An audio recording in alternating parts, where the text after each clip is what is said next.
Friends, అందరికీ నమస్కారం. Game on in one కి స్వాగతం.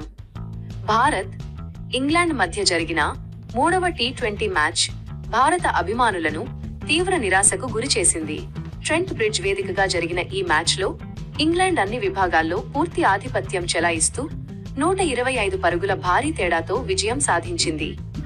ఈ ఓటమి భారత టీ20 చరిత్రలోనే పరుగుల పరంగా అతిపెద్ద పరాజయాల్లో ఒకటిగా నమోదైంది. టీ20 ప్రపంచ కప్ విజయం తర్వాత భారత జట్టు ఇంత దారుణంగా ఓడిపోవడం ఇదే మొదటిసారి కావడంతో అభిమానులు తీవ్ర నిరాశ వ్యక్తం చేస్తున్నారు. ఈ విజయంతో ఇంగ్లాండ్ సిరీస్ లో 2-0 ఆధిక్యంలోకి వెళ్లింది. టాస్ గెలిచిన భారత కెప్టెన్ శ్రేయస్ అయ్యర్ ముందుగా బౌలింగ్ ఎంచుకున్నాడు. మొదటి కొన్ని ఓవర్లలో భారత బౌలర్లు కట్టుదిట్టంగా బౌలింగ్ చేయడంతో ఇంగ్లాండ్ పై ఒత్తిడి కనిపించింది. అయితే ఆ తర్వాత ఫిల్ సాల్ట్ తన దూకుడు ఆటతో మ్యాచ్ స్వరూపాన్నే మార్చేశాడు. భారత బౌలర్లపై ఎలాంటి ఒత్తిడి లేకుండా బౌండరీలు సిక్సర్లతో విరుచుకుపడి కేవలం 44 బంతుల్లో 70 పరుగులు చేశాడు. మరోవైపు జోస్ బట్లర్ కీలక భాగస్వామ్యం అందించగా హ్యారీ బ్రూక్ కూడా వేగంగా పరుగులు జోడించాడు. చివరి ఓవర్లలో శామ్ కరన్ కేవలం వచ్చినప్పటి నుంచే భారీ షాట్లు ఆడుతూ నాట్అవుట్ 41 పరుగులు చేసి ఇంగ్లాండ్ స్కోర్ను 200 దాటించాడు. నిర్ణీత 20 ఓవర్లలో ఇంగ్లాండ్ 7 వికెట్ల నష్టానికి 201 పరుగులు చేసింది. భారత బౌలర్లలో అర్ష్దీప్ సింగ్ కీలక వికెట్లు తీసినా డెత్ ఓవర్లలో పరుగులను కట్టడి చేయడంలో విఫలమయ్యాడు. వరుణ్ చక్రవర్తి తన స్పిన్ తో మధ్య ఓవర్లలో ఒత్తిడి సృష్టించాడు. హర్షిత్ రాణా, ప్రిన్స్ యాదవ్ కూడా వికెట్లు సాధించారు. అయినప్పటికీ చివరి 4 ఓవర్లలో ఇంగ్లాండ్ బ్యాటర్లు దూకుడుగా ఆడి భారత బౌలర్ల ప్రణాళికలను పూర్తిగా తారుమారు చేశారు. 202 పరుగుల భారీ లక్ష్యంతో బరిలోకి దిగిన భారత జట్టు మొదటి ఓవర్ నుంచే ఒత్తిడిలో పడిపోయింది.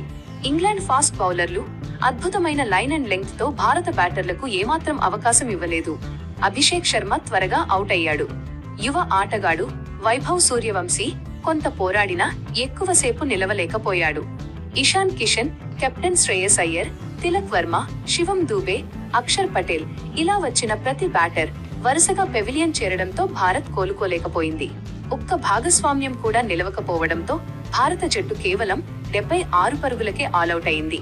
ఇంగ్లాండ్ బౌలర్లు భారత బ్యాటింగ్ ను పూర్తిగా కుప్పకూల్చేశారు.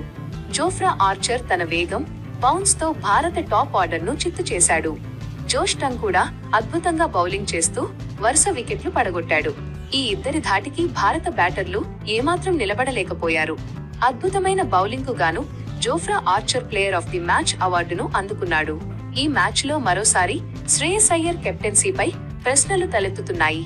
ఈ సిరీస్ లో ఇప్పటి వరకు ఆయన నాయకత్వంలో భారత్ విజయాన్ని నమోదు చేయలేకపోయింది. బౌలర్ల వినియోగం, ఫీల్డ్ సెట్టింగ్స్, బ్యాటింగ్ ఆర్డర్ వంటి అంశాలపై కూడా అభిమానులు చర్చిస్తున్నారు.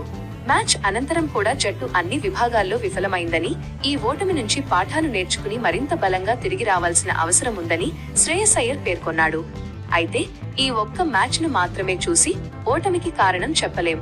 టీ20 ప్రపంచ కప్ తర్వాత భారత జట్టులో జరిగిన మార్పులు కూడా ఇప్పుడు తీవ్ర చర్చకు దారి తీస్తున్నాయి.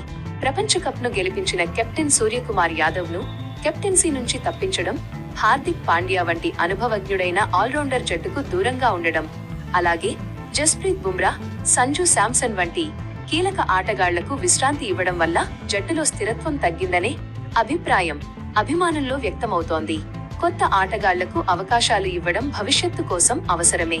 కానీ ఒకేసారి చాలా మంది సీనియర్ ఆటగాళ్లను పక్కన పెట్టి పూర్తిగా కొత్త కాంబినేషన్ తో బరిలోకి దిగడం వల్ల జట్టు సమన్వయం దెబ్బతింటుందనే విమర్శలు వినిపిస్తున్నాయి. సోషల్ మీడియాలో కూడా ఇదే అంశంపై పెద్ద ఎత్తున చర్చ జరుగుతోంది. ప్రపంచ కప్ గెలిపించిన కాంబినేషన్ ను పూర్తిగా మార్చాల్సిన అవసరం ఏమిటని అభిమానులు ప్రశ్నిస్తున్నారు. మరోవైపు యువ ఆటగాళ్లను తీర్చిదిద్దాలంటే ఇలాంటి ప్రయోగాలు తప్పవని మరికొందరు అభిప్రాయపడుతున్నారు. కానీ ప్రస్తుతం మాత్రం వరుస ఓటములు రావడంతో ఈ నిర్ణయాలన్నీ ప్రశ్నార్థకంగా మారాయి. ఇప్పుడు భారత జట్టు ముందున్న అతిపెద్ద సవాలు ఈ పరాజయం నుంచి ఎంత త్వరగా బయటపడుతుందన్నదే. ఆటగాళ్లు తమ ఆత్మవిశ్వాసాన్ని తిరిగి పొందాలి. బ్యాటింగ్, బౌలింగ్, ఫీల్డింగ్ 3 విభాగాల్లోనూ మెరుగైన ప్రదర్శన చేయాలి. లేకపోతే ఈ సిరీస్ ను కోల్పోయే ప్రమాదం మరింత పెరుగుతుంది. మరి ఈ మ్యాచ్ పై మీ అభిప్రాయం ఏమిటి? ప్రపంచ కప్ తరువాత భారత జట్టులో జరిగిన మార్పులే ఈ వరుస ఓటములకు ప్రధాన కారణమా, లేక ఇది కేవలం ఒక చెడు రోజు మాత్రమేనా? మీ అభిప్రాయాన్ని కామెంట్ రూపంలో తప్పకుండా తెలియచేయండి. వీడియో నచ్చితే లైక్ చేయండి, మీ స్నేహితులతో షేర్ చేయండి. ఇలాంటి క్రికెట్ విశ్లేషణలు, మ్యాచ్ రివ్యూల కోసం మా game on all in one channel ను సబ్స్క్రైబ్ చేయడం మాత్రం మర్చిపోవద్దు.